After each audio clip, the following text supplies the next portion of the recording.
Music. Hey,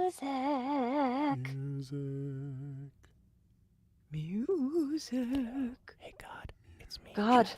Do you have music? I'm playing it. I could just start singing if people It's not want. working. Music's not working. Here, I'm gonna. God, what have you done? What's going on without the music? By decree of the Inter-Kingdom Accords, the Board of Royal High would like to welcome Princess Adela Everhart to Royal High Academy for enrollment as a second-year student. Being the first established of the 4 noble institutions in our known realms of Edenhearth, we here at Royal High hold great pride in choosing only the best and the brightest future rulers to shape into the monarchs of tomorrow's realms. Founded by the ideals of fostering lifelong education, here at Royal High you'll find everything studied, from inter-kingdom etiquette to monarchy, history, chivalry, equestrian training, trade, literature, alchemy, swordsmanship, and so much more. With oversight from the Inter-Kingdom Accords, never before in history have our realms been so united through their innovative applications of FERI technology, allowing communication to flow freely between kingdoms and courts. It is at Royal High where you will learn to create lifelong alliances and experiences which will carry you into a thriving future, whether as a crown ruler or a sovereign of your realm. Having taken into special consideration the circumstances in your common plebeian upbringing, Adela, we on the Board of Royal High had our hesitations in admitting you into our prestigious establishment. However, with the Everhart family's long-standing reputation of great generosity towards our academy, and that the Kingdom of Adamaris is within the fold of the Inter-Kingdom Accords, we have cautious hope that by your attendance at our institution you will become an unlikely success story, in that one's bloodline is indeed greater than any circumstances of a peasant-born life. It sounds so cringe, right? My Royal High acceptance letter? I just got it in the mail this morning. Shoved it into my satchel as I was nearly late to monarchy class. It's strange that it came today, though. I've already been here a while, on the combat team no less. Yeah, we don't get them at the start of the year. Considering you started the year a little late, they probably just backlogged it. I guess you're officially enrolled now. And the last few weeks didn't count, huh? Maybe it was a trial run to see if they wanted to keep you. Bet you winning the tournament for Royal High clinched it. You mean I've been living in a tutorial limbo the last several weeks and didn't know it? Good thing you actually won the tournament then. Congrats, you passed. Thanks. Speaking of passing classes, did you finish the first part of the lab homework of our liquid courage potion? I think Professor Brack's about to move us on to the final portion of our experiment. He's sending Lynn Rowe out to collect our papers now. He'll be flying by in a second. Well, if I finish, you mean, did I sneak a peek at your paper and get some inspiration for the answers? Because then yes, I did. Thank you, bestie. What are lab partners for, I guess? All right, papers, please, Lady Royals. Lynn Rowe, you deserve a vacation. Don't I know it? Maybe I'll come visit Adamaris this sun's tide. I hear the beaches are world-class in your part of the realms. Until then, duty calls. You know, peasant-born or not, I'm grateful you're here, Adela. I think I would flunk if it weren't for you. Jason and Blake aren't much help. I'm not sure they know how to help themselves, Viv. We heard that. Rude.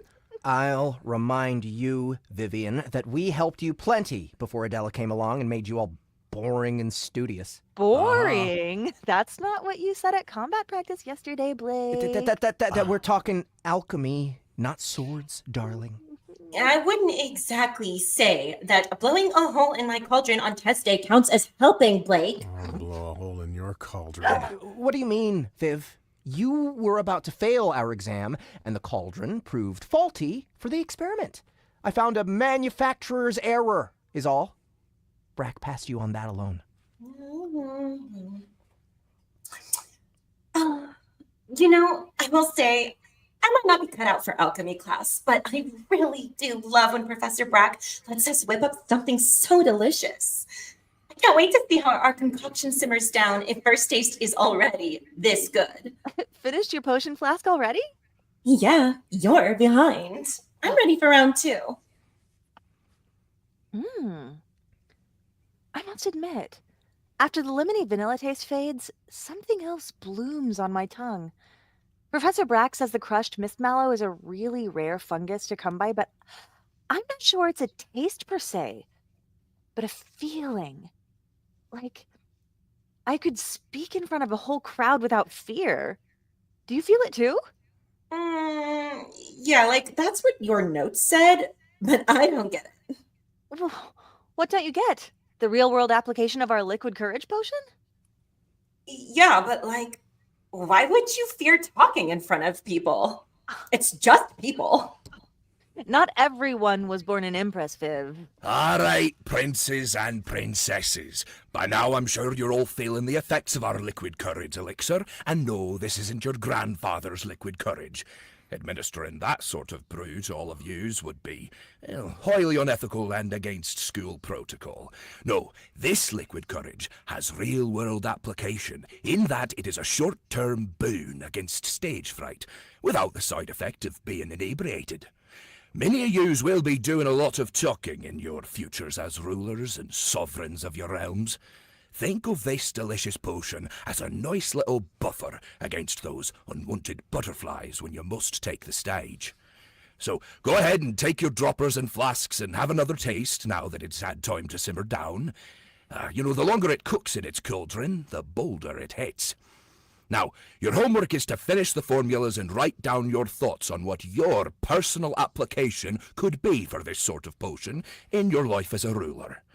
And remember, the things I teach you in this class are no substitute for developing the real skills of a sovereign.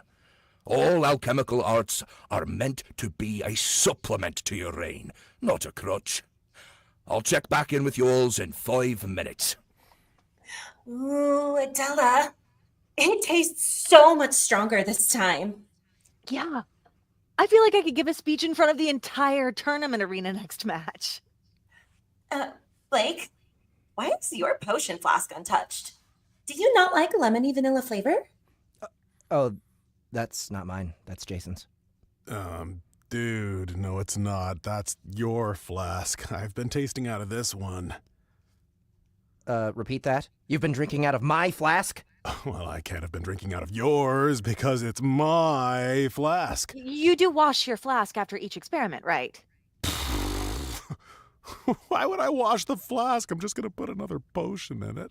Well, you never wash your potions flask? There's literally instructions for cleaning it in the textbook, Jason. He doesn't read. Remember? I read, just not the small print in textbooks. Who reads small print? Come on. Wait. I'm going to hurl. My lips have been where your lips have been. Oh. It's basically like you guys have kissed. Oh. Unbeknownst to the two princes in their brotherly scuffle, Blake shoved Jason and accidentally knocked their bottle of crushed mist mallow into the bubbling cauldron pot with no one the wiser. Hey, now, what's this I hear about kissing? Oh, no kissing in alchemy class. I wasn't. There isn't, We weren't. All right, good then. Now taste your potion or no participation points today. Oh, wow, Adela. You are right. I think I'm feeling something. Like I could give a realms-wide address to my subjects right now. Yeah, I can definitely feel the effects. A potion with real-world applications that negates the fears of public speaking almost feels like cheating. Are you sure we are allowed to have this, Professor? Oh, absolutely. The effects wear off rather quickly, and since mist mallow is rare to come by, there's really no danger of you abusing such a concoction. You'll have to learn to just... What the spell? That tastes awful. It feels like my head feels like it feels like my head makes me feel like it's actually running, man. It's like I can't speak the thoughts fast enough. Like everything I've ever thought in my entire life needs to be needs to come to the surface. I am deathly afraid of cabbages. Oh, man. Von Durdenmeyer's dresses always make my eyes water. Why is she so purple? Have you ever noticed her eyes are like cabbage green, and it freaks me out? That shade of fuchsia haunts my dreams, man. I have always wanted to be a bard. I've never wanted to be a prince. Did you know I can sing? I love to sing. I've always wanted to be a chef. I love baking cakes. Sometimes I sneak into the kitchen in the middle of the night to bake. What is wrong with them? It's like they have no filter. Yes, adding too much mist mallow into the pot effectively diminishes your filter entirely. Gives a touch of paranoia as well. Lucky for them, the effects will wear off shortly, though this is rather dangerous territory. I'll hold them after class. Why is it dangerous territory? Great! Greetings, Headmistress von Durdenmeyer. Salutations, Professor.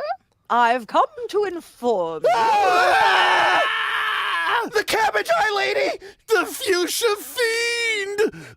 I beg your pardon. Class is dismissed. Bye-bye. Yep, go, everyone.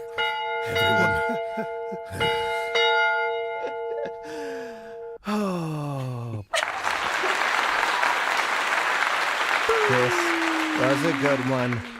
We are live. This is Soundbooth Theater Live, and welcome to another episode.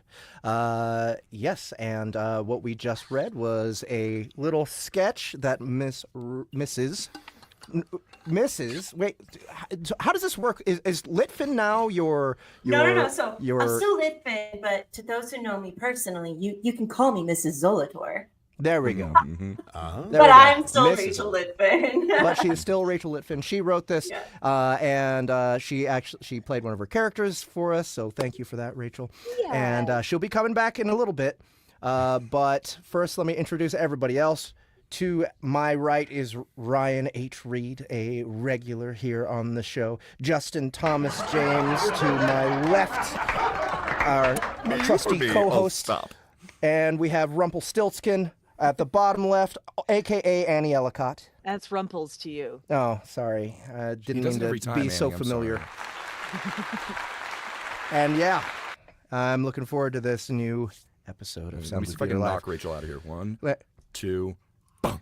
There we go. Oh, nice timing. Nice timing. All right. What's good, people? So we're gonna hit the news first, then we're gonna come back and talk to Rachel, and then we're gonna have a couple royal road trips. Is that right, God? Am I getting that right? Yep.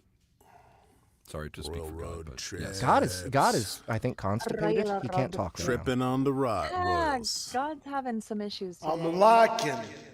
You're There he doing is. great. We love you. All right. Am I missing anything? Love you, God.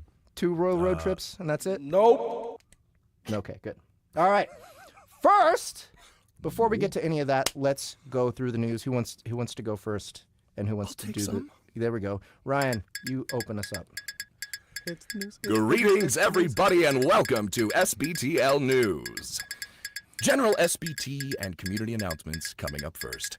The Soundbooth app is now available for downloads on iOS and Android. Come join our community of listeners to enjoy the best in immersive audio entertainment. It is kicking ass, and honestly, what I'm hoping is that people, as you're interacting with it, we have an email to send suggestions. We have, make sure to rate us and review us on there because, all the iterations that we've had for the app have been not as good as it is now. So we're trying to knock that number back up, Yes. So if you're really Yeah. enjoying with it, interact and let us know and email us suggestions and stuff because we want to make it even better than it is right now, which is pretty damn good, I must say. Yeah, and by the way, get the app in preparation for Rachel Litfin's book, which is what we're going to be talking about today. Yeah. Right, that's where we're going to be releasing it. So, Yeah.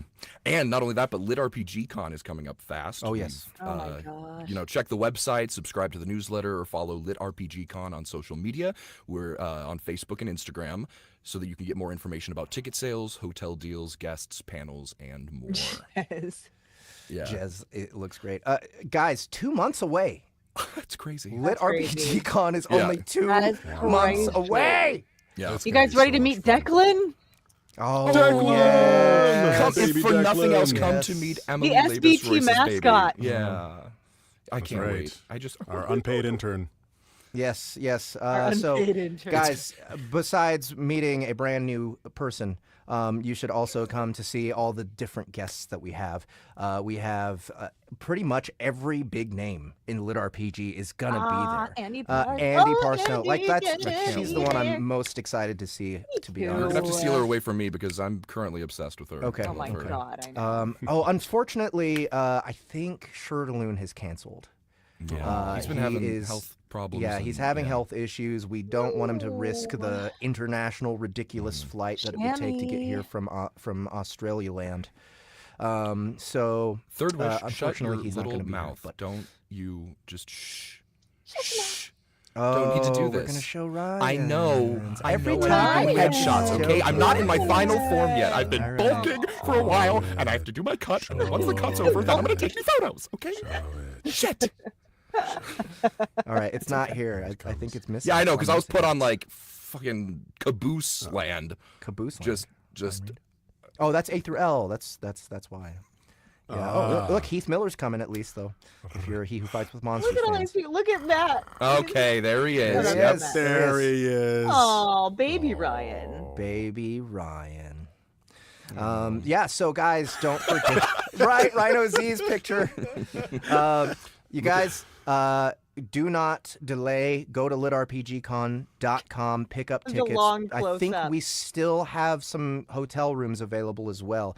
Don't forget to grab those. This is going to be a great weekend. We're going to be playing games with all of your favorite creators, and we're going to have some nighttime entertainment. We're going to have Jessica's panels in the great. morning.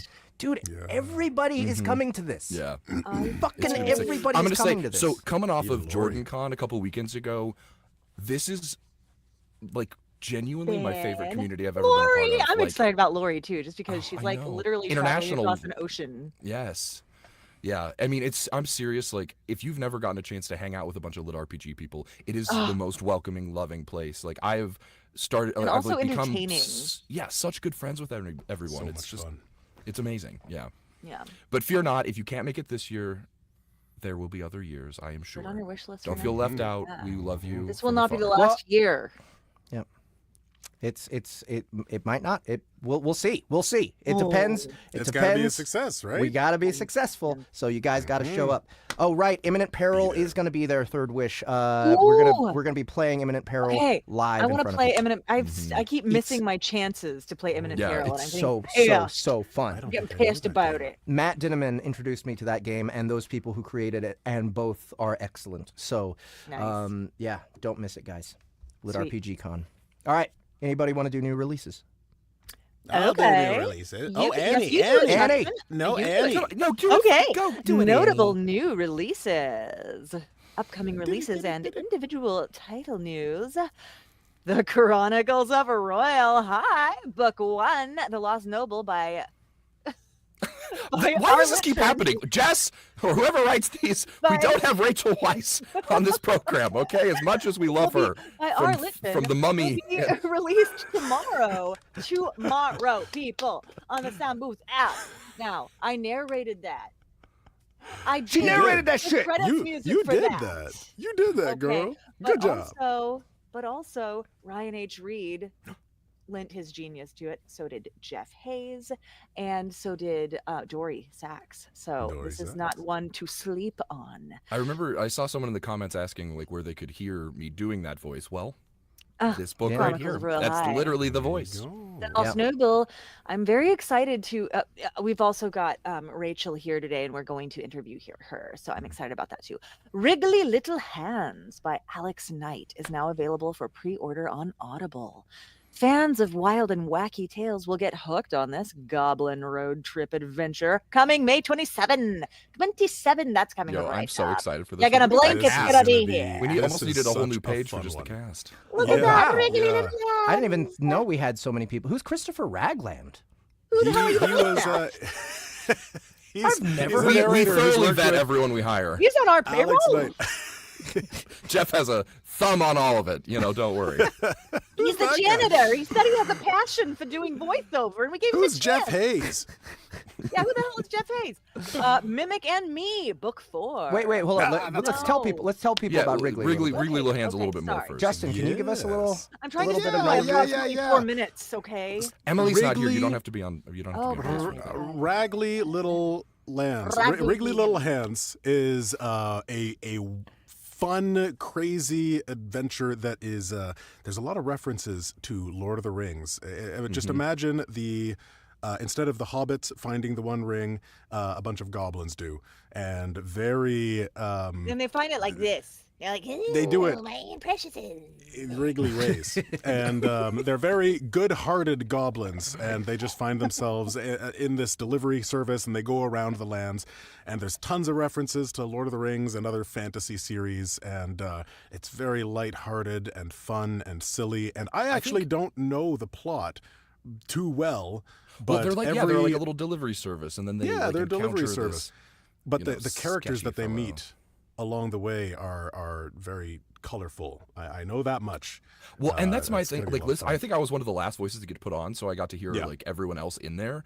And Yes. I think one of my favorite parts is that it just let everyone like really let loose with some crazy voices. Like you will hear range in this one, folks. It is so fun. It's wacky. Yeah. Yeah. There you go. All right, Wrigley Little there we go. Hands coming Right. very, very soon. Pre-order available now. Go pick it up on Audible. Mimic and Me, book Okay. 4 by There we go. Cassius Lange. Cassius Lang and Ryan Tang. So what a bad pronunciation I did. Cassius Lang. Forgive me, Cassius Lang. I have to say that it's Cassius Lang, Cassius Lang, Cassius Lang, Cassius That's okay. Lang. I did it last Cassius week with Lang, Lars Cassius Lang, McMuller. Cassius So Lang. No, don't I say had it to say one it more 7 time. times. You'll summon him. And Or say it one more time. will be if you want a good available time. for pre-order on Audible on May 20th. Get ready for the next installment in Damon and Chester's Adventures. heck Coming yeah. June 3rd. June. I'm stoked It for this was one. the Of course, 3rd if you've been following along the series, you know that as we've been interpreting sort of like, each book, Chester's been eating more people and absorbing who they are and their skills and characteristics and stuff. So of course, he's also absorbing their voices, and so we've got 3 new ones in this one. At least. Yeah, at least. Maybe 4. And yeah, so we've added to. I always feel so. I also get to be a ship. Yes, Chester gets to be a ship.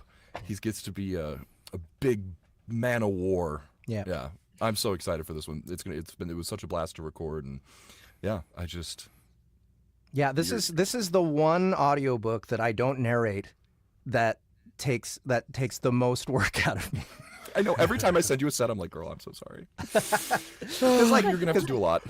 I'm sure you guys, those of you who have listened, can kind of get from it. Like, we layer all of the different voices. Like, we take mimicking very seriously here at Soundbooth Theater. And what we think is realistic is if he's got several mouths that just kind of pop up whenever they want, and they all have different personalities. Dude, look at that cover! Yeah, look at that. I love that cover. Love that cover.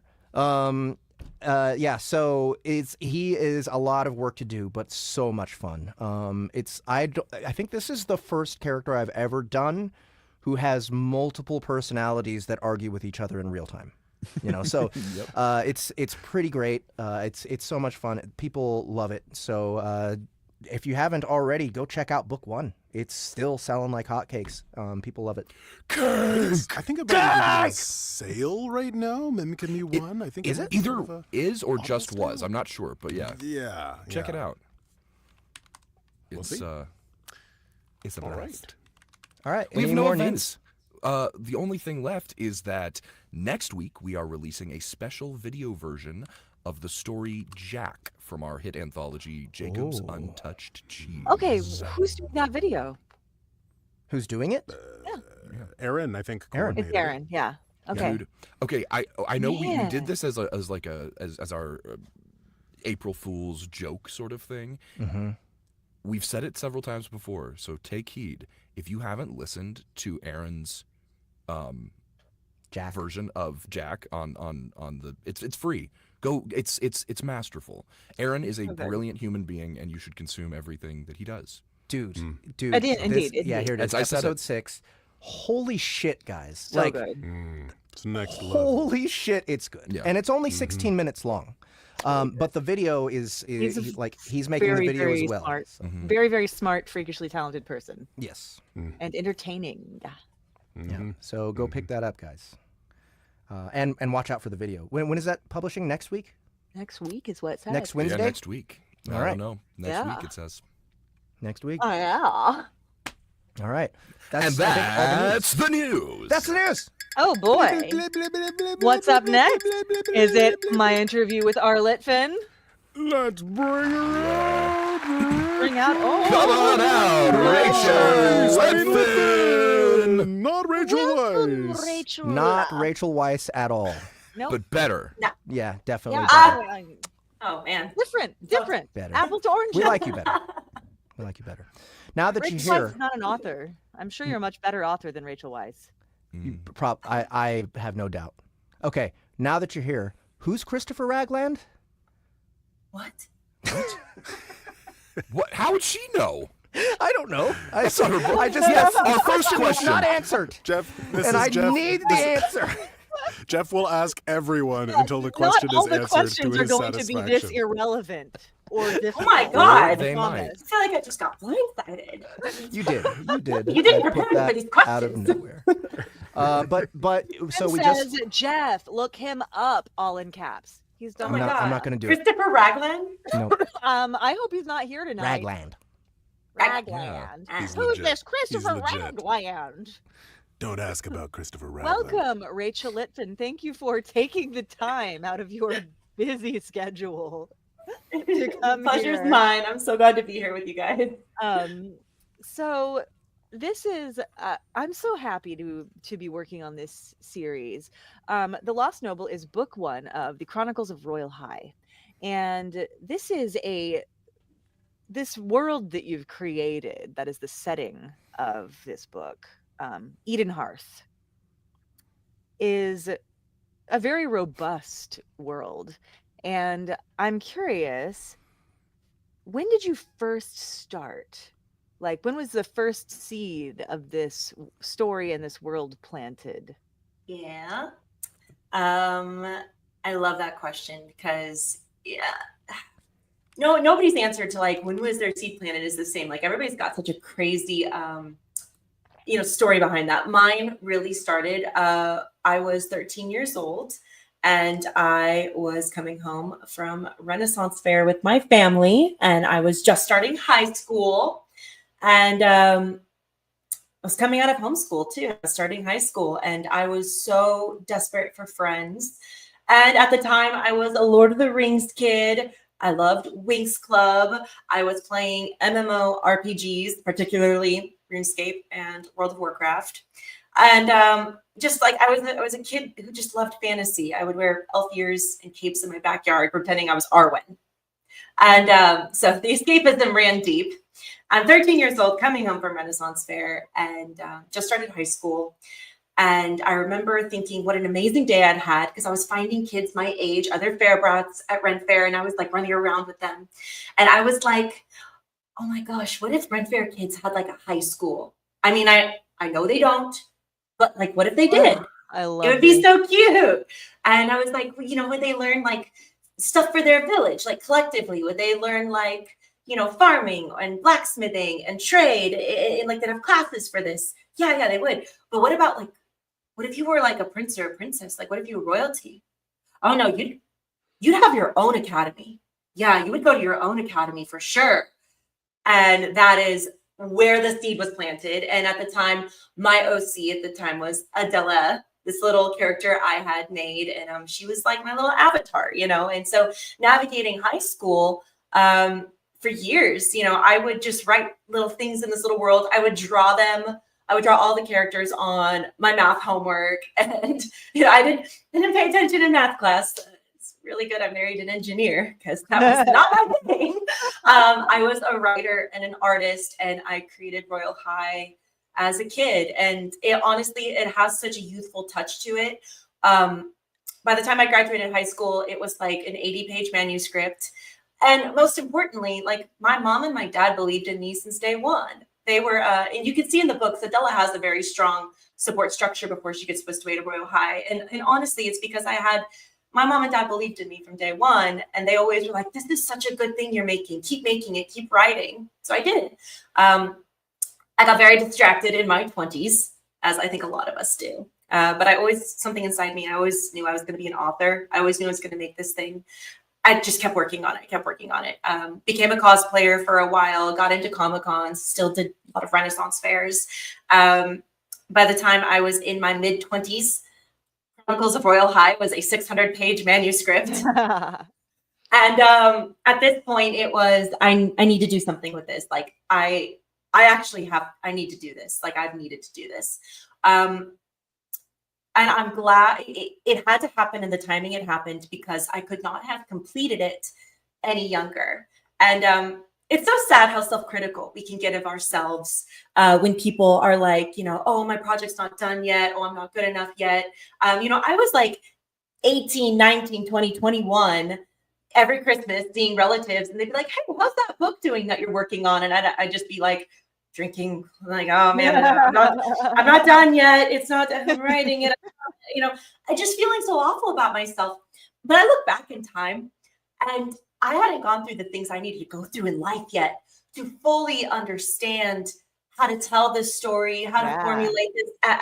So it is a story born from youth, but it has, an adult veneer now on it. Yeah. Finally, my voice, who I am today, and it created something just so special, and I love it so much. And every time I hearing it through your guys' lens, through your voices, I've been listening to the audiobook on it this last week, and oh my gosh, I am so in love with my world all over again. It has been so much. So glad. I'm so glad. It's like listening to a movie. So yeah. Well, I love that answer. It makes a lot of sense too, because it just sort of has that that seasoned quality of something that's been sitting in the cauldron for a long time. It's really filled out. And I think that's like such a good thing for the characters too, because it's sort of like, it acts as a little love letter to that younger version of yourself, and you're taking care of, all of these people now as an adult, and being able to, imbue a little bit of what maybe you wish you had or something. Absolutely. Absolutely. I mean, it obviously was a very, self-insert story as a kid, but now since I feel like the mother of all these characters that I'm writing. And it is like little me, or like, like just younger versions of things. And now I take care of them. Like, they're my kids, and they definitely get minds of their own. Like, if I haven't written them in a while, they're like, Mom, have you forgotten us? You're telling our story. They're like your little Tamagotchis. You got to feed them, It's interesting you say that, because my niece and her mom are reading this book together. And I'm hoping that she'll be want to listen to me narrate it after they've read the book together, but she probably will. I'll tell her how good it is, and then or Christmas is not going to look good for her this year. It's got that quality, like the Pixar movies have, where it's like there's something in it for the kids, but it's like there's something in it for the adults too. I feel like when you think about things like Harry Potter or How to Train Your Dragon, those kinds of series, like, yes, they're kids, they're young adult series. They kind of transcend. 80-year-olds, 90-year-olds love these things. That might be their target. Yes, because it's a full-bodied story. There's very full-bodied. Because Chronicles of Royal High, it starts in a royal high school, yes, but this tale has so much lore attached to it. Like, it has so much lore. I've got to peek under the hood of what might be coming in the following books, because Dragon's Wrath is part 2, because you sent me a pronunciation guide that has it's the full pronunciation guide of all the characters and all the places and all the realms, and there are 4 continents, there are innumerable kingdoms, there are 5 factions, there are lots of characters or several characters I don't know yet, and it just really, it tantalizes me. I can't wait to see how things unfold, just knowing a little bit about what what might come next.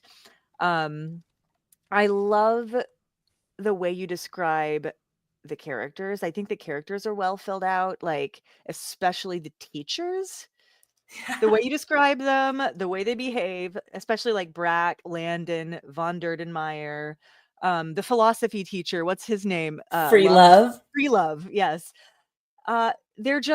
They remind you of someone you know, right? Oh, yeah. You're like, that reminds me of so and so. And I'm curious, like, how many of these teachers are people that you actually know, in real life?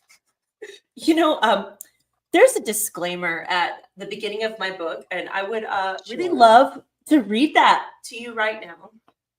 Let me find it. Names, characters, events, and incidences in this book are a work of fiction and are the products of the author's overactive imagination. Any resemblance to actual persons or events, living or deceased, is purely coincidental and entirely unfortunate. Okay.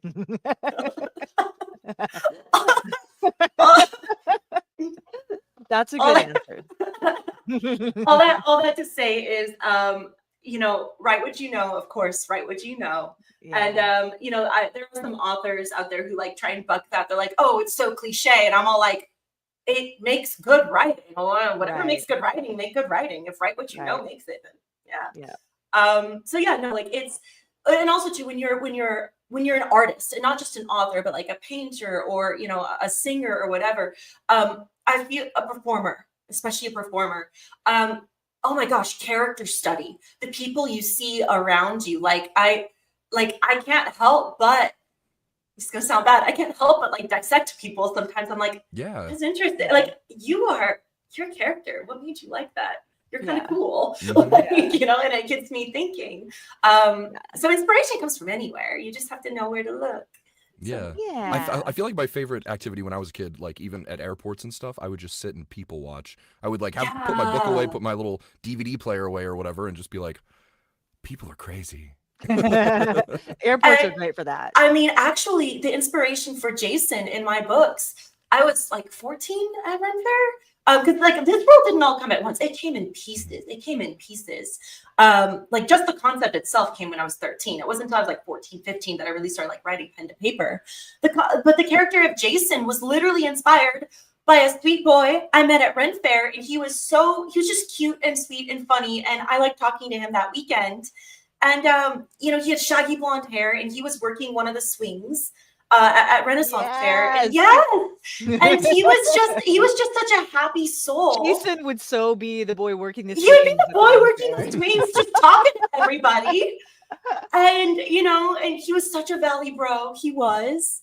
And it just like, that was the Jason spark. And it, it's just people, you never know where inspiration is going to come from.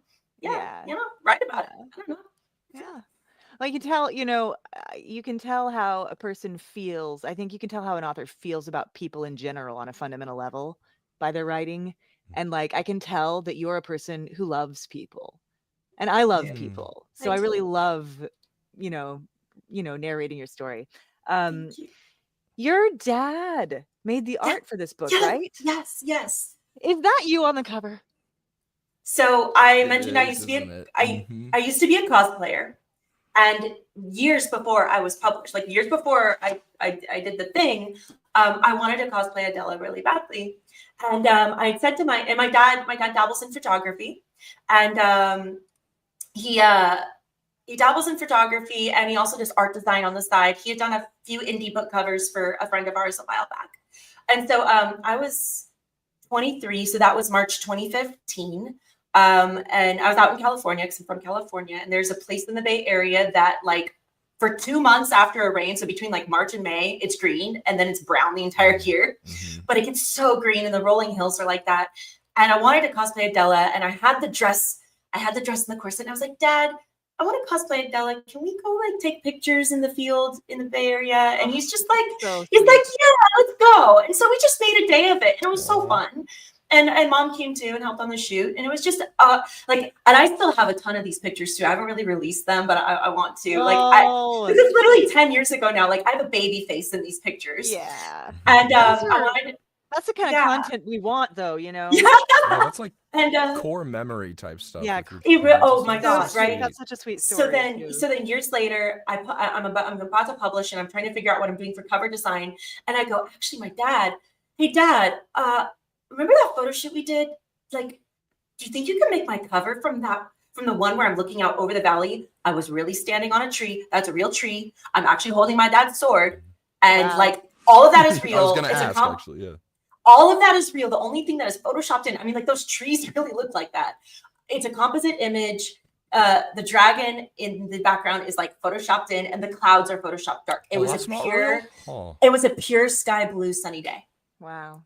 Yeah, but other than that, like and so I published it with that as the cover, and now it's just iconic. We made like Adela pins and art from it, and it's just that's the cover That's of. great. Yeah. Yeah. That is so sweet. So you've been listening through the book. Yes. Did you have a favorite scene after you wrote the book? And then did you have a favorite scene from listening to the book? And did it differ from your favorite scene before actually hearing it? So I'm honestly about 3/4 of the way through the book right now. I did jump ahead. I jumped around to some of my favorite scenes already. And honestly, the armor bit where they're getting Adela to put on the helmet, and she's like, "This isn't gonna work," and they're like, "It'll work, trust us." That entire bit, also leading into when she's on the combat field with the helmet on, and they're trying to convince Coach to put Arnie on the combat team. Right.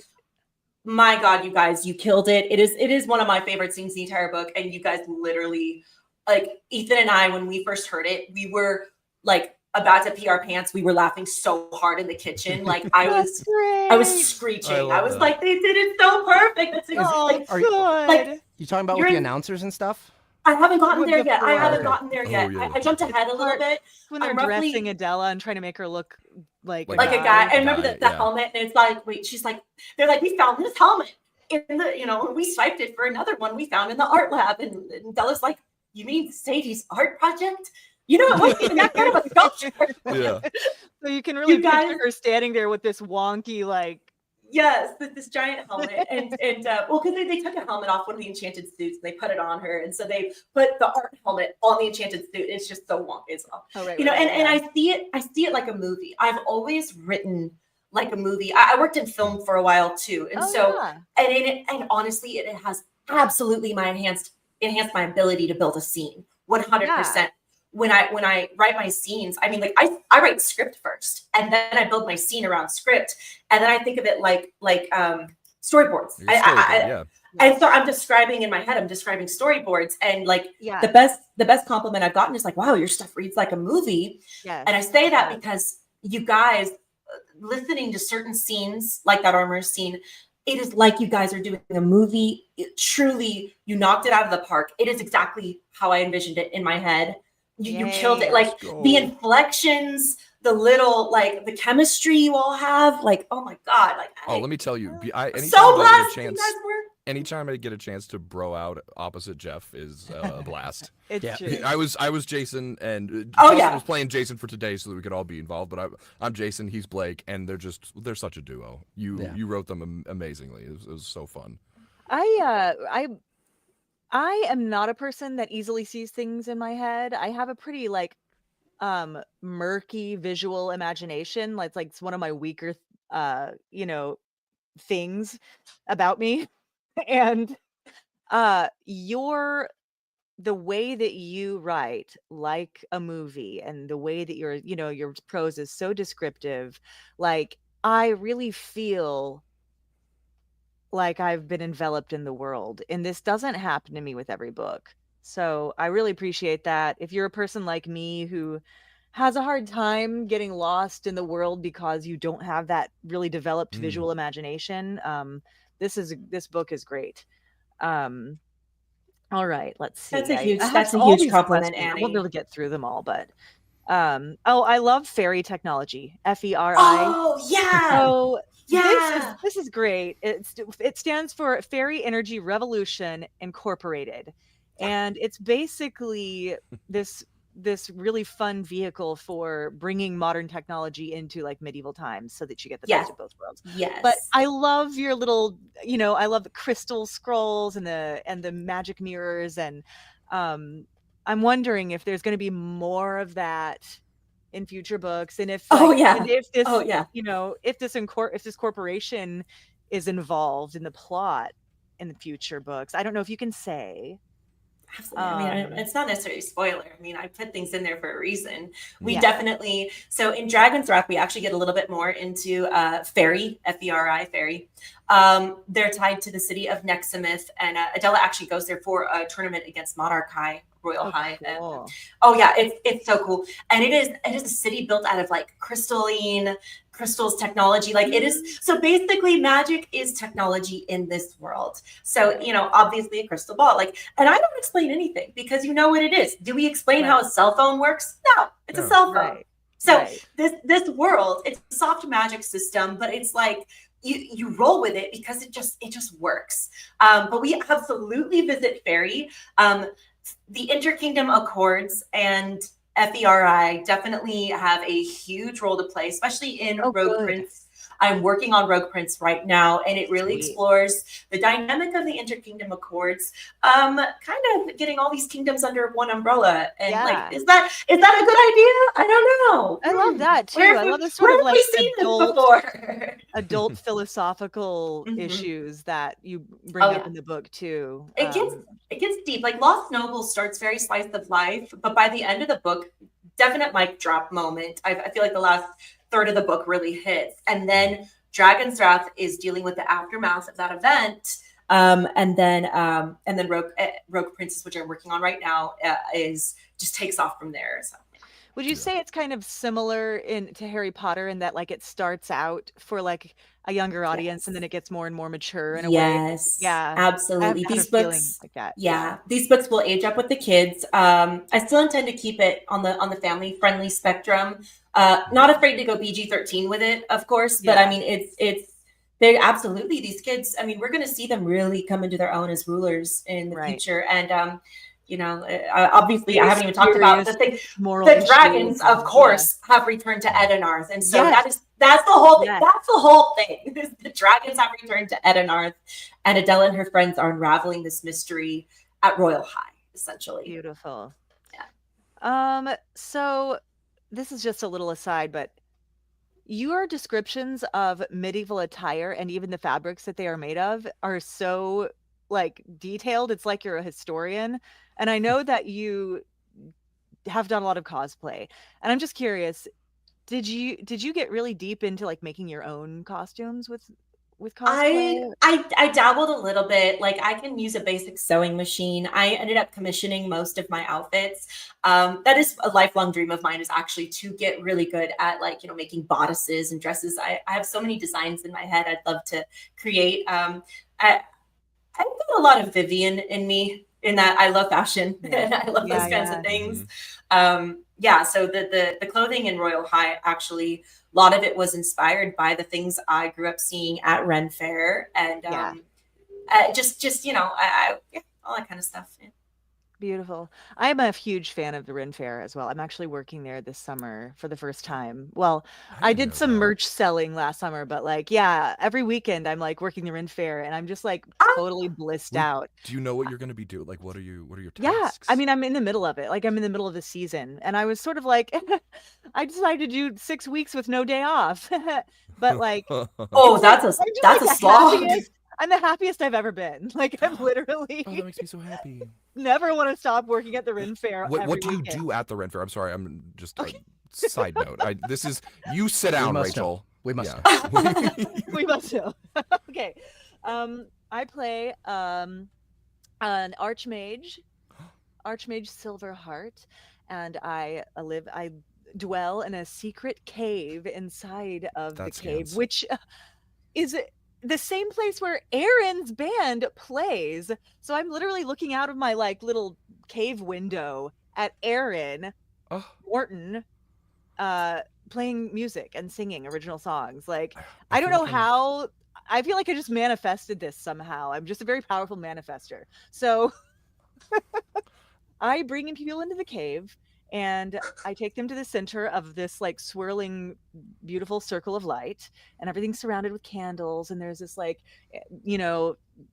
mystical music playing, and I have them, I guide them to making contact with the weave, which is the magic that runs through all things. So yeah, the weave. That's so magical. So yeah, we have to perform the rite of the first weave, and I get to be sort of like a bit surly, but I really want everybody to succeed, but I'm like 999 years old and I don't take anyone's shit. And I cannot touch the weave for you. You have to touch it yourself. Do you understand? I want to come visit you. Very fun. I know. I'm saying, I'm like, maybe road trip. Like road trip? Yes. Road trip? Yes. Behind the scenes moment Yes. here. So Jeff, I, and Rachel all live in the same city. So maybe we need to like. Okay. Yes, you do, and we'll get to that. I know. Yeah. I don't know. When do we have to wrap up? I don't want to go too long, but I have more 8. things to get to. Okay. Right. Okay, we have time. So, yes, it's part of a larger thing called story mode, and it's like a quest line, and it's super fun. Oh, and love that. you guys need to come do it again. So, as you said, Rachel and her husband, Ethan, right? Yeah. Have moved to Kansas City, the Yeah. HQ, and so has Ryan. Ethan's a local. Ethan's Okay. a Born and raised. Oh, I Ethan see. was- You moved there to be with him. Okay. I I just did. thought it was because you just wanted to be closer to the Soundbooth Theater headquarters. Have you guys been there yet? Have you been They to have. the? Okay. That was our last stop for Rachel's birthday night. Yeah. Hell yes. Yeah. Excellent. Okay, your husband is also an author. What's his pen Yes, name? he is. So he is E.M. Zolotor, and that is actually his last name, I love Zolotor. it. He made it And up you himself. met I at a con, am right? At a book We convention. did. We They did had meet at a booths right con. next to each other. It's a really sweet meeting story. It is so cute. No, I don't it's know if we have. Can you tell the story in 6 minutes? yeah. I can truncate it. It's Because so I the love story. this story. How I met my husband, and it's really incredible when you think about the threads of life and where your life takes you.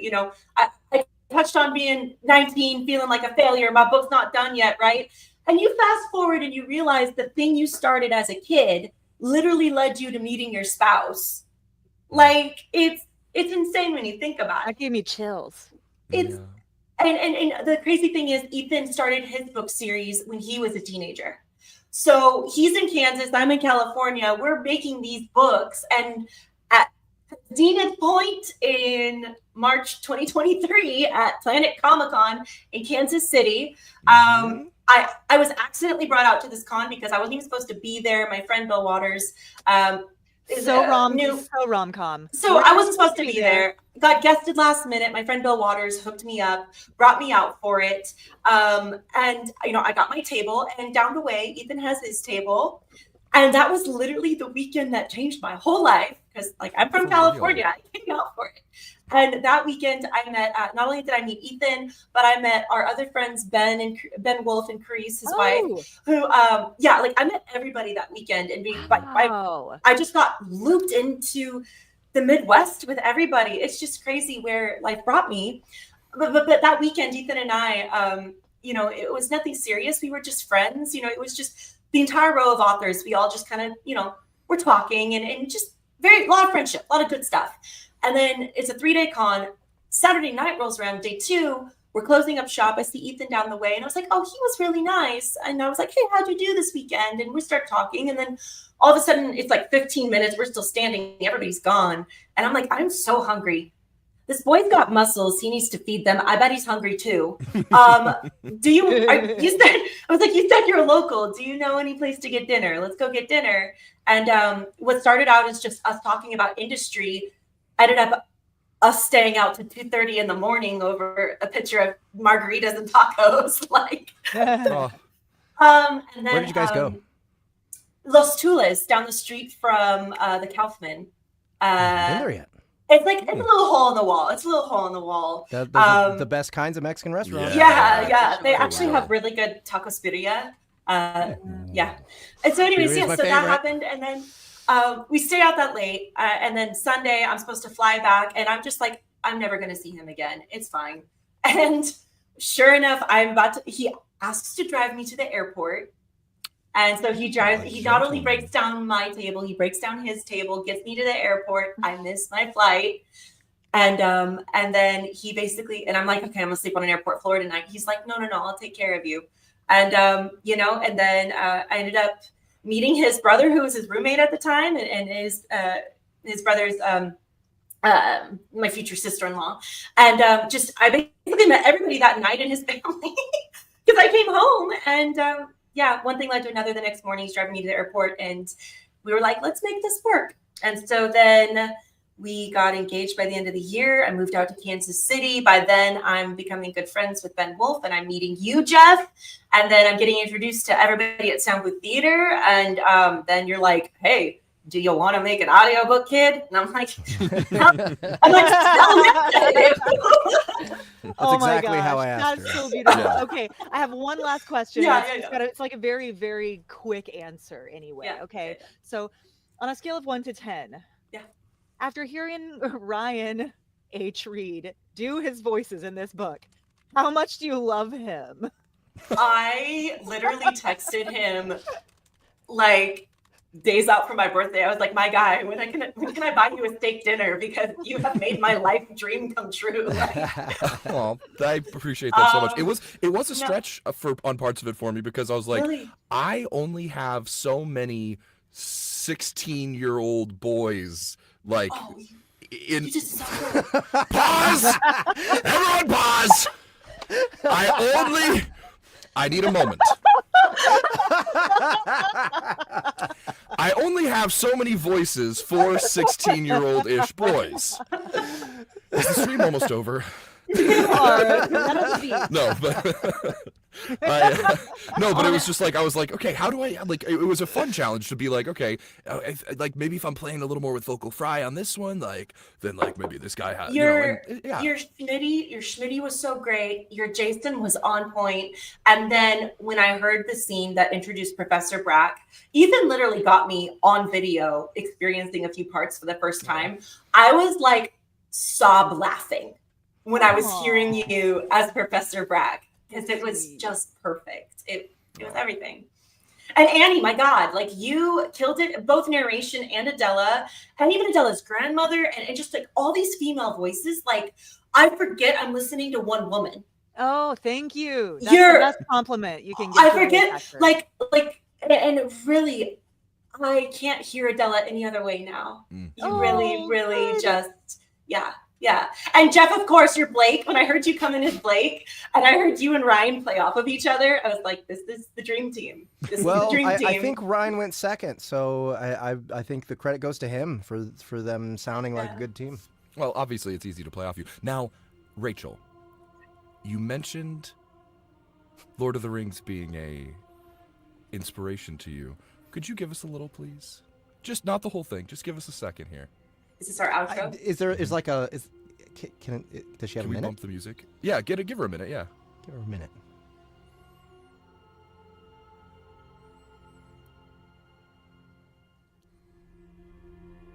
Can we start over? No, wait, where is it? I couldn't hear it at first. We're a little too far in. Hold on. I'll get it. Wait.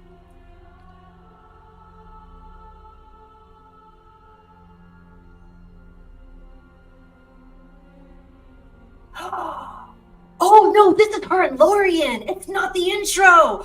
Oh, that's what it is. Okay, well, it's okay. Don't do it to the music. Just give us from the beginning. No, I know where we are. Okay. Will you look into the mirror? What will I see? Even the wisest cannot tell. For the mirror shows many things. Things that were, things that are, and some things that have not yet come to pass. Yes, there we go. I'm sorry, I didn't mean to jump that on. You knew where the music was, and you were like, right here. I know, it's not even the right scene, and she still knows it. We found out early on in our relationship that she has this insane memory for Lord of the Rings. It is incredible. Tell us your favorite part of Lord of the Rings, Annie. The part where our Jar Jar Binks is like, I'm gonna bash my head in. You mean you're talking about? That was C-3PO farting on you. Okay? You're talking about Gollum, right? You're talking about Gollum, right? No, but okay, so I'm not joking. When we for like one of the maybe the third or fourth time we had hung out, and she literally did the entire like 5 to 8 minute opening monologue to Lord of the Rings in the Galadriel voice with the music. It was a masterclass. I'll tell it in 30 seconds. I had a community college course that was Communications 101. We had to give a monologue. We had to write it out, whatever.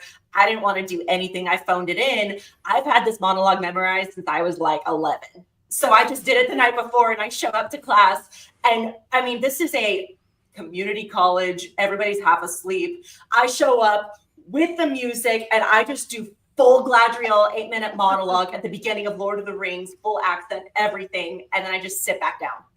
Yep. I love it. Studio Zolo says they tried to play you, but the Lord of the Play Rings you out. is too. I was like, "What's the outro?" Wait, no, you. this is the wrong one. I think they meant play you, but the Lord of the Rings obsession is too strong. Yeah, exactly. They tried to. They tried to play you. Yeah, they're trying to. Right? Yeah. No, we weren't trying to play you. We knew you could. We know. We knew. But Rachel, we love you so much. Yes, and thank thank you you so so much. much I for being love you here. guys. I can't wait for us to release this book For tomorrow. the record, I know Jar Jar Binks is from Can someone remove Star her? Trek. Yes. Can someone remove her? Rachel, actually, you get to stay. Annie goes away. Bye.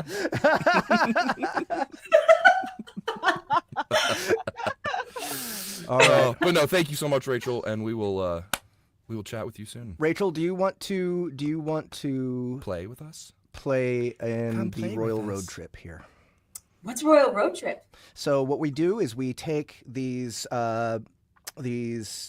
stories from Royal Road, the ones like we find popular ones or whatever, and then Ahmed goes and talks to the author to see if they'd like us to do a sample of it on the stream, and that's what we do. And just lend your voice. Yeah. Oh yeah, I'll play with you All right, guys. we'll- Okay, we'll what am I find reading? We'll find a character for you. Hold on a second. Yeah, we'll get you if you check. Justin's back. Oh, Justin, I You just had to forgot run a about marathon. you. Oh I've been no! trapped. Can you breathe? In the freezer Oh no! this whole time, Poor and you just Justin. realized I was there. I'm put sorry, me in the Justin. freezer. I'm It's so cold. sorry. My nipples could cut glass. I literally did. didn't remember that you were even in existence. Me neither. I'm hyperventilating. I remember Jar Jar Binks, that but I didn't remember oxygen you. I remember. Just All right. So do we want to bring? Do we want to do the one? Which one do we want to do first? yeah. Yeah. All right. Inadvisably Compelled is the author. Welcome to Inadvisably Compelled. And what is that one? Is that Let Thank you. There Be Light or Caves and Ruins? That one is Caves and Ruins. And Caves Rachel, if you check the and private ruins. chat in StreamYard, I'm not you sure that can Caves find the Ruins script even for has it. dialogue. That's okay. It We doesn't? are going to trade paragraphs. Yes. I think that's the way Ah. to do this. Are we doing this troll poll style? Or are we doing it right? straight?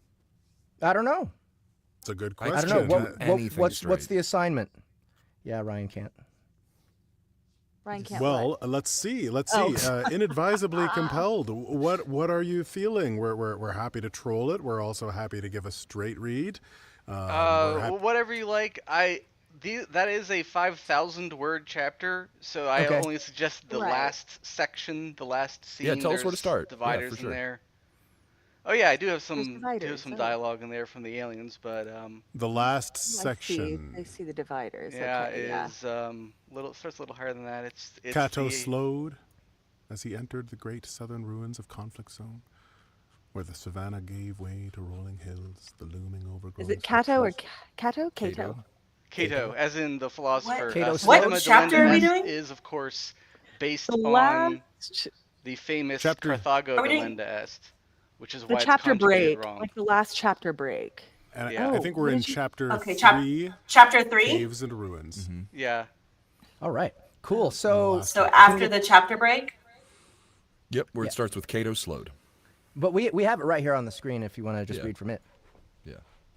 Okay, so inadvisably compelled. Thank you for coming and hanging out with us. Thank you for letting us read Thank you your for story. inviting me. Can you tell us a little bit more about it? So this story was one I created because I was irked by the entire genre of system apocalypse, which sounds a little bit arrogant, but I do a lot of writing because I'm irked by things. So, Yep. Are any of you familiar with system apocalypse? Oh, absolutely. As a genre? Oh, yeah. There's a book called Dungeon Crawler Carl Yep. that we work with, So, and yeah. So you know the general idea is system comes to Earth, blows up civilization, everyone becomes a murder hobo. Mhm. So this Love that entire series of books is specifically actually having someone fight back against that, because to me the only moral action upon being confronted with a civilization destroying reality altering system is to kill it, because it kills you. So Cato is a post-biological human. He is a person who isn't really bound by genetics and flesh anymore. He is as much a digital being as he is a physical one. And the Cato in this particular chapter is in a body that is literally built for fighting. It is a war machine body. It is called the Warframe.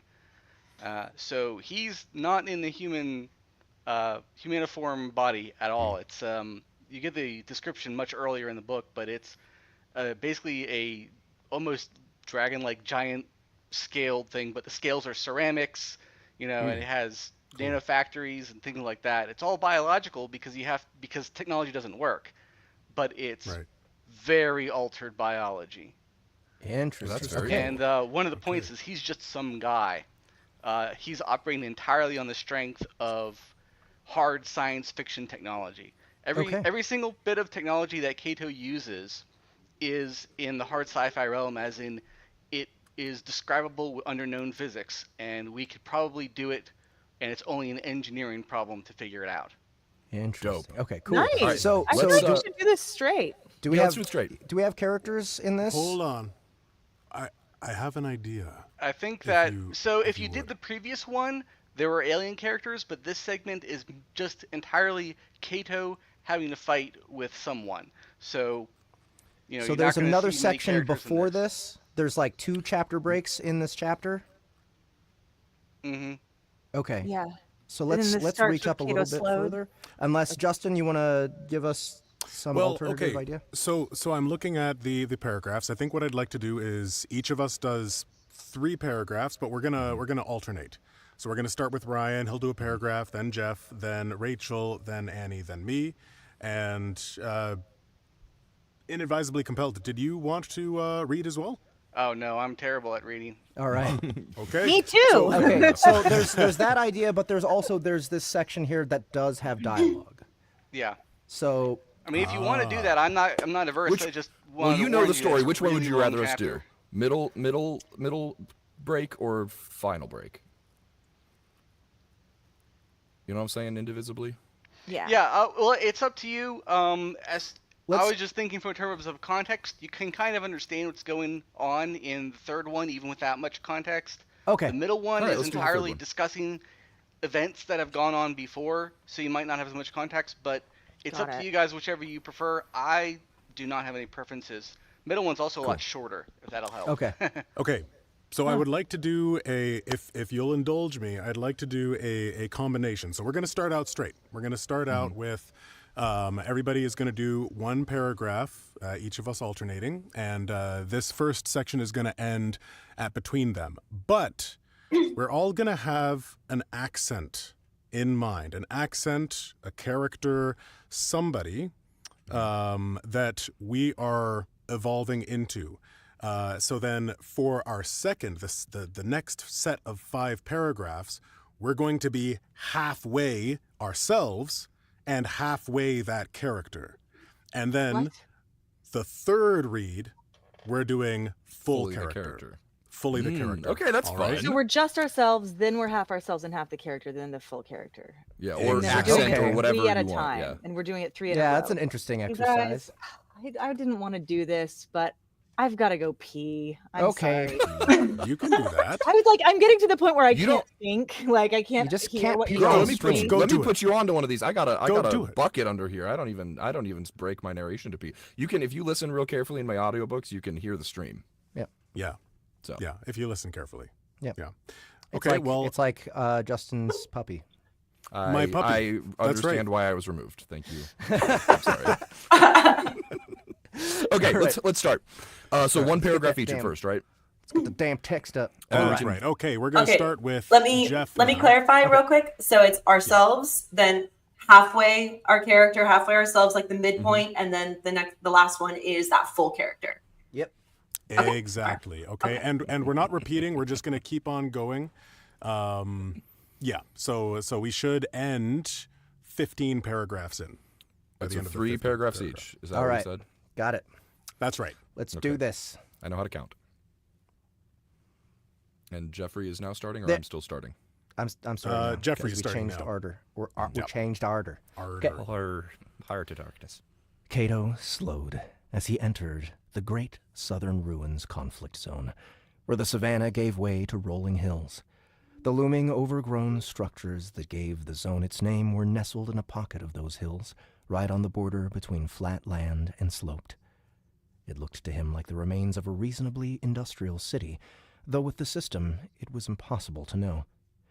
Perhaps it had sprung full-formed from nothingness, but if Earth's integration was any judge, the system preferred to reuse existing landmarks. Ryan. The entire city was made of swooping domes raised up on big stone pylons, elevating it above a no longer extant floodplain. The damage to the pylons showed it was some kind of iron-reinforced concrete. That didn't necessarily mean a heavily industrialized city, since the Romans had concrete and could have reinforced it with metal bars if they wanted, but it was a pretty good guess. There were rusted streaks here and there that probably once belonged to flagpoles and the like, but might possibly have been electrical connections. It was hard to tell with the state of the ruins, and of course the entire thing was crawling with monsters. Rachel. Unlike the southern jungle conflict zone, where everything was just normal jungle beasts upscaled to heroic proportions, or even the savanna he'd just crossed with its herds of meat animals, the things that inhabited the ruins were clear system abominations. Each of them was vaguely humanoid, scaled like the natives of Scythia, but with flat, eyeless faces that were practically split in two by massive jaws filled with sharp teeth. They also lacked legs.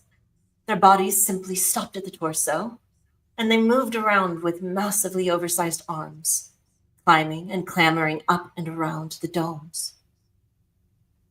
All right. I'm going to go next, and then we'll go Annie after me. What was truly creepy was the elite version of the same, which was identical save for size. Here and there, an enormous version of the legless things, head tall enough to be level with the domes, hand-walked or dragged itself through the gaps between buildings.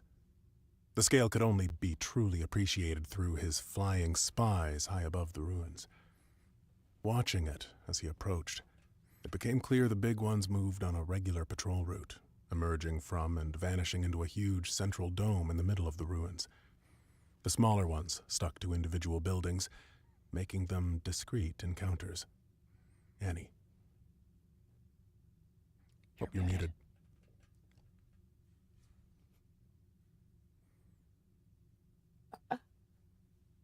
Okay, making them discrete encounters. Okay. Wait a second. Okay, so we're doing all 3 as our own voice, and then we're doing 3 more? Nope. No. So we're doing first round is your own voice, then second round is in between, and then third round is... So this is just your own voice, Annie. Because of course. Just What? one paragraph of your own narrator And voice. okay, what's the third one then?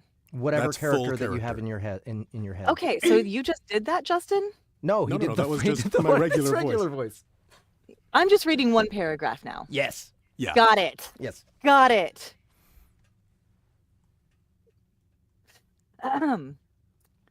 Because, of course, there were people fighting in the conflict zone. Here, let me get this over here better. Sorry. Because, of course, there were people fighting in the conflict zone. That's what it was for, after all. And from the air, he could spot 3 different parties of natives working their way through the city. Judging from the skills on display, none of them were of particularly high rank.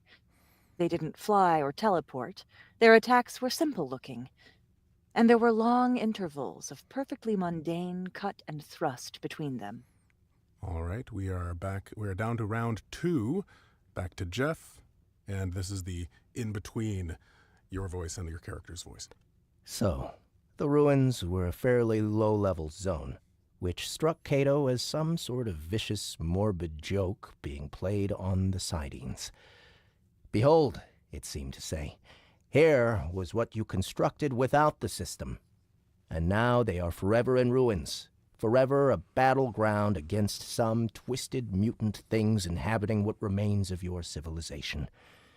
See how weak it all was, that it is only fit for the least of warriors. He found it hard to believe it was coincidence. On a hunch, he veered closer to one of the buildings, close enough to take a passing bite out of one of the monsters.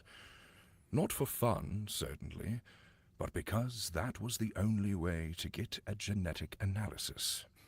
The fact that his teeth sheared through the monster flesh as if it were paper was further support for this zone being low rank.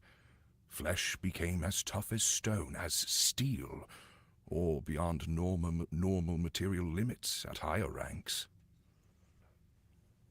He kept to the city fringe, seeing no reason to go deeper. While the analysis worked, it didn't take very long for his hunch to be confirmed. The chemistry doing its job in matching chromosome structures. Scythian natives used a slightly different set of amino acids, and thus entirely different chemical chains. But the principles were remarkably similar to Earth biology. The monsters were within a margin of error of the Scythian peoples. Best as he could tell, they were the same species, just twisted by system nonsense and horrible mockeries of the scaled folk. Cato had no idea whether the things were in some way intelligent, or even worse, were in some way degenerate descendants or distorted reproductions of the original inhabitants of the city. Cato mused on whether it would be the best to simply nuke the city from orbit, or if, once the system was gone, the inhabitants would be returned to something normal. Which would be its own sort of horror, not to mention a logistical nightmare. Cato had known that he'd be dealing with problems on that scale when he'd made his choice to go through the portal. But seeing each piece of the puzzle and knowing it was one of thousands or millions was another thing entirely. All right, we are moving into round 3. And Jeff, take the first 2 paragraphs here because your first one's very short. Right? So you'll have it available. Got it. Global Defense Quest. Destroy the incursion. Recommended rank, high gold. Reward, B-tier skill. Locations, Southeastern Corin, Northeastern Corin, Mosaw City, Coral Town, Mosul Town. The quest update jolted him from his consideration. It seemed that the system was starting to recover from the disruption, with the towns resolving first. Judging by the report of being in South and Northeastern Corin, his little flyers had spread far indeed. So even when it all came back, he should be well covered. Of course, he still wasn't out of danger. The uppermost ranks could search that easily, but until the system upgraded the quest to an equivalent rank, they wouldn't be interested, assuming they were even available. He veered away from the ruins, which was a small stone, and so not one he wanted to be caught in, and instead skirted around toward the farther hills. According to the map, the broad sketch of hilly terrain was unfortunately a border zone, and not something he could really avoid. So the best thing to do was to cross it as fast as possible. There were even cave entrances he had spotted from the air. So there might even be an opportunity to replenish some of his mental stocks. Considering the lack of nearby water and volcanic features, the positions of the caves made little sense. But that was just what the system did. Especially since he noted that he crossed into the Low Hills Resource Zone. So it was probably deliberately designed to be a place to gather water. Well, what the system considered ore was generally rather surreal. Nature didn't actually deposit elemental metals in such small quantities, especially not in nodes small rather than proper veins. Not that he would complain, if he could take it for himself, given his lack of any proper extraction infrastructure. Suddenly, the system quest updated again, this time scrolling out with dozens of zones. The disruption finally settling and the zones updating. With so many, he would have thought that his actual location would have been well shrouded. But a few moments after the update, there was a sudden bloom of fire high in the air over the ruins. Enormous wings of flame, each one 100 feet across, extended outward from the fireball, followed by one of the locals bursting forth into the air. Through his flyer, you could see that she had flame-colored scales, which was quite on brand, and fine red chain over dark orange leather for armor. Hey. Yeah. That was Very awesome. nice. Okay. Inadvisably, Arnold what do you think? Are we hired? Commando. Commando. Wait, let's. Yeah, Commander Night. There we go. Oh, I was definitely fun to listen to. is that exactly how you were imagining it? Sure, close Yeah, enough. sure. Yeah, okay. Hey, narrate actually your though, book. this story seems really like descriptive and Yeah. interesting, Yeah. and like It does. I'm very curious about this world and about these creatures and the way they behave. Well- so Very atmospheric. Me too. It does change, is the thing, over the books because of the scale. So, again, you're familiar with System Apocalypse novels. Yeah. You know that there are multiple worlds. So, the first book is just Cydia, just getting out of Cydia. The second book is starting to spread out into the system. Because, again, this is hard sci-fi. And what do hard sci-fi technologies do really well? They scale industrially. So, scaling up and up and up. And the third book is actually taking out the system in its immense scope of, 500,000 worlds over 2 million light years. So it does sort of change a little bit because I have to deal with the huge scope of everything going on. And I can elaborate on that a little bit, unless you don't want spoilers. I'm not sure. That's more up to you. Yeah, I was gonna say. Well, because one of the things that I've done in this book that I don't think I've seen anywhere else is I leaned really heavily into the post-biological tech. So Cato shards himself off. He creates duplicates of himself. He what? He creates He duplicates. sharts himself? Shards. Shards. Oh. Shards. As in a- Shards. as in a Shards. piece. I was like, I was maybe interested in the story before. I'm sold. sharding himself everywhere, off. sharding He them shards all. himself right off. So there's like a Cato for each world. So there's Ah. and Oh, that's and of cool. course That is cool. yeah. So they're all the same person, but they're different incarnations of that person as he spreads outward and outward, and he has to do things on that huge scale where he has all these things going on. And basically the characters that he meets in this for these first 5 chapter bits, basically they're the ones that get carried out throughout the all to the end in different roles. Some become deutero-protagonists, some become antagonists, some become something else.